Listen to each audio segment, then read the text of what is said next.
Hi viewers, welcome to ANR studio. మీకు పీరియడ్స్లో నొప్పి వస్తుందా? కాళ్ళు, పొత్తి కడుపు నొప్పిగా ఉంటున్నాయా? తల నొప్పి కూడా ఉంటుందా? పీరియడ్స్ లేటుగా వస్తున్నాయా? ఇలాంటి వాటికి ఒక బ్రహ్మాస్త్రం లాంటి చిట్కా మీకోసం. అది ఎలాగా అంటే ఇంట్లోనే తయారు చేసుకోవచ్చు.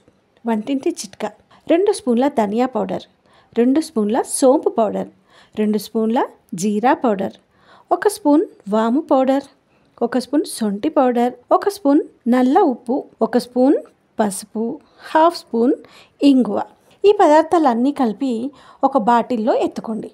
నైట్ డిన్నర్ అయిన తర్వాత 1 స్పూన్ పౌడర్ గోరువెచ్చని నీళ్ళలో కలుపుకొని తాగాలి. అలా తాగలేని వాళ్ళు ఒక చిన్న ముద్దలాగా తయారు చేసుకొని మింగండి. ఇలా పీరియడ్స్ ముందు 1 వీక్ ముందు నుండి తాగుతూ లేదా టాబ్లెట్ లాగా వేసుకుంటూ ఇలా చేయడం ద్వారా పీరియడ్స్ క్రమంగా వచ్చే ఛాన్సెస్ ఉంటాయట అని ఆయుర్వేద నిపుణులు చెప్తున్నారు.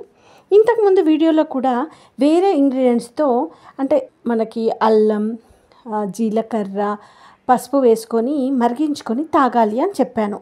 సో అది కొందరికి వర్కౌట్ కాదనుకోండి, ఈ విధంగా కూడా మీరు తయారు చేసి తీసుకోండి. ఖచ్చితంగా వచ్చే ఛాన్సెస్ ఉంటాయి పీరియడ్స్.